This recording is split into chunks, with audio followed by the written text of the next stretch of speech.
It's really exciting times. The Ashok Leyland plant is a testament to what we've been saying, which is that Andhra Pradesh is now ready to do business. Between 2019 and 24, the brand Andhra Pradesh suffered a lot of loss. PPAs were cancelled, companies were harassed. Even to give basic incentives, companies struggled a lot. So this was the unfortunate situation of the state back then. Under the leadership of Mr. Naidu, we have now bounced back. We've gone to Davos. We've created a lot of buzz that Andhra Pradesh is now ready to do business. And we are now working extremely hard to build the brand in a very, very systematic manner. If you noticed, we did the 7 gigawatt of renewable energy signing with Tata Power. And that resulted in Tata Power share price going up by 3%. That is an indication that Andhra brand is back. And Babu is back.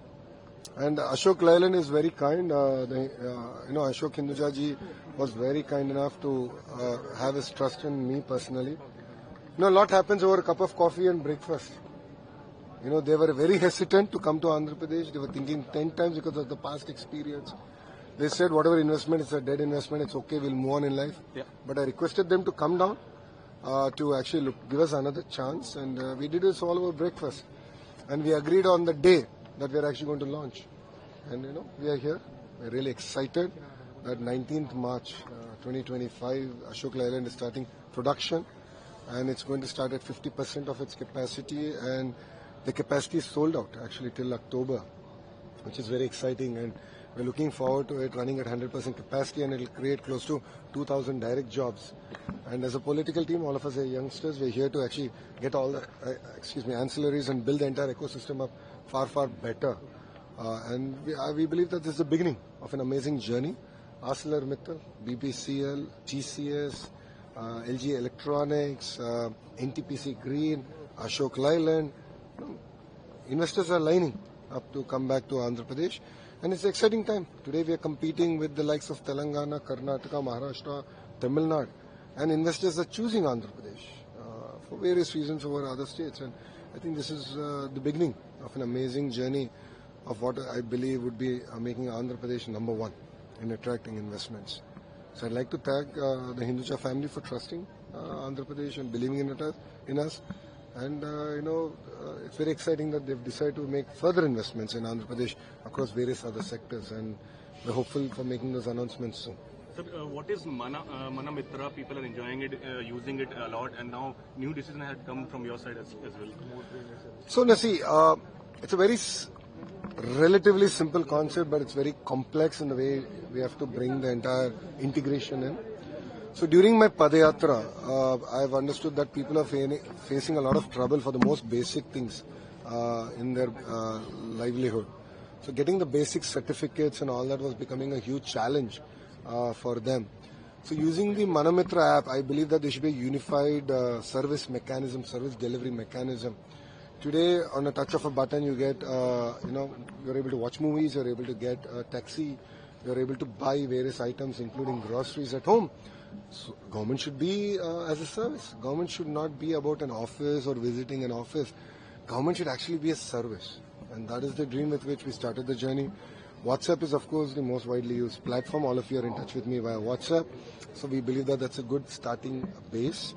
I'd like to thank Meta for their continued support to us. We've launched close to 200 services. We believe that every service should be WhatsApp as a platform first, because there's WhatsApp in every citizen's phone and the phone is in every citizen's hand. So I think it can be truly transformational. We are the first state in Andhra Pradesh to actually do this. We're one of the very few countries in the world to do this. I think we'll be among the top 2-3 to bring a unified mechanism. I believe this is just the beginning of the journey. So including hall tickets, mark lists. So imagine as a state government, what's going to happen is once board exam results come, we're actually going to push those results to the children's phone or to the parents' phone. There's no longer going to be any pull. So it's going to be a complete transformation in the way governance is going to, government is going to work, and transformation in governance in the state. So we want to be at the forefront of that innovation. And I believe this is just the beginning. Eventually close to 1,000 services will come on stream. It's going to be powered by an AI chatbot. Today, if you want to pay a power bill, you need to touch a few icons or menu options. Tomorrow you can just go say, I want to pay a power bill. You'll say, enter your number. Boom, you're done. Or I want to travel from Mallavalli to Vijayawada. Because we are in Mallavalli and we're going to Vijayawada. We'll give you all the RTC bus options and you can pay the RTC, you can buy a RTC bus ticket very real time and a QR code you scan. Darshans. Unfortunately, TTD, there was an incident where, pilgrims passed away because there was a huge surge of pilgrims to buy tickets. I want to put a full stop to it. We're going to do that. Even TTD is going to come on platform to Manamitra. So like this, we're going to fundamentally transform the way people interact, and we want to make government invisible and governance visible. Government is no longer going to be about fancy offices or hierarchy, bureaucracy, but Andhra Pradesh government is going to be about a service. So we are going to have KPIs, we are going to hold ourselves to higher order, accountability, and bring about transparency, and that is what the entire Manamitra project is about. Sir जो वाइजैक जो बनाया था जो ऋषिकोंडा जो palace बनाया था 500 करोड़ खर्चा किया था, उसके अंदर जो खर्चा हुआ था तो वाईएसआरसीपी बोल रहा है कि ये जो है गवर्नमेंट प्रॉपर्टी है और टीडीपी बता रहा है कि ये जगनमोहन का प्रॉपर्टी है करके। जो पैसा आया था 500 करोड़ रुपए वो कहाँ से आया और किसी फंड से जो मिला था उसके बारे में कुछ बताइए सर। नहीं भाई साहब, वो गवर्नमेंट ऑफ आंध्र प्रदेश का प्रोजेक्ट ही है, पर उसके पहले जो पैलेस या आंध्रा की शीश महल है वो बनने से पहले वो एपी टूरिज्म का प्रोजेक्ट था और छोटे छोटे विलास था उधर। सो लोग कोई भी गया तो टूरिज्म वाले को पैसे देके वो विला में बैठ के अच्छा व्यू था। और मुख्यमंत्री जो पास्ट मुख्यमंत्री था जगन मोहन रेड्डी जी, उनका सोच था कि उन्होंने 30 इयर्स मुख्यमंत्री रहेंगे। सो वो सोच से उन्होंने सोचा कि यार ये आंध्र राष्ट्र की सद्दाम हुसैन है। सो उससे उनका ये कि उतने बड़े बड़े घर बनाए हैं सर। उधर 3 घर है, सो उनके लिए के और दो बेटी है, एक बेटी के लिए एक घर, और उनके वाइफ भारती रेड्डी मैडम जो है उनके लिए कैंप ऑफिस है उधर। और जगन मोहन रेड्डी का तो बड़ा ऑफिस आपने देखा है, उनका रूम तो मैं देखा सर। मेरा ग्रैंडफादर मुख्यमंत्री था, पिताजी मुख्यमंत्री है, कभी भी उतने बड़े रूम हम नहीं देखे। इतने बड़े बड़े रूम बनाए उनके लिए, पूरे एक्सपेंसिव इटालियन मार्बल बनाए लाए, और वो जो भी टब्स है वो कितने पैसे पब्लिक मनी खर्चा किए वो एक है। फिर उसके बाद उनके सर्विस जो लोग रहते हैं ना सेक्रेटरीज, उनके लिए एक बड़ा ऑफिस। फिर उनका सिक्योरिटी के लिए उन्होंने कभी भी 1000 लोग रहते थे उनके साथ, तो बहुत डर में रहते थे उन्होंने, पता नहीं क्यों, बट उनके सिक्योरिटी के लिए एक बड़ा घर।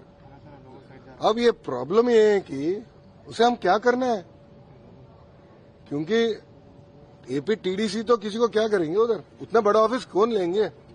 सो अब एक नाम में बोले थे एक व्हाइट एलिफेंट बन के अब आंध्र राष्ट्र को आया था। वो टूरिज्म का प्रोजेक्ट थोड़ी नहीं है भैया, वो मुख्यमंत्री का घर बनाए थे और 500 करोड़ केवल वो प्रोजेक्ट के लिए खर्चा हुआ है। एनवायरमेंटल MOEF ने हमारे को एक पेनाल्टी भी डाला है, क्योंकि वो बहुत अच्छे हिल था और वो हिल को पूरे कट करके उनका शीश महल बनाया था। सो अब ये दिक्कत हो रही है कि वो एनवायरमेंटल मिनिस्ट्री 200 करोड़ पेनाल्टी हमारे ऊपर के राष्ट्र के ऊपर डाला। सो एक आदमी रहने के लिए, और उनके 2 बच्ची जो है, उनका फैमिली छोटा है, 4 लोग ही है, क्योंकि सिस्टर को और मदर को तो बाहर निकाल दिया फैमिली से। सो 4 लोग ही है उधर, 4 लोग रहने के लिए 700 करोड़ खर्चा किया भैया। और क्या चल रहा है किसी को भी नहीं। मेरे सोच से प्रधानमंत्री साहब को भी उतना बड़ा घर नहीं है, इतने बड़ा घर बना है। सो ये सब पब्लिक को दिखाएंगे, पब्लिक भी देखना है, और वो घर से क्या करने सोच के करेंगे। हाँ जी, थैंक यू, जय हिंद। चलो మరిన్ని ట్రెండింగ్ వీడియోల కోసం న్యూస్ 18 తెలుగు యూట్యూబ్ ఛానల్ ను సబ్స్క్రైబ్ చేసుకోండి।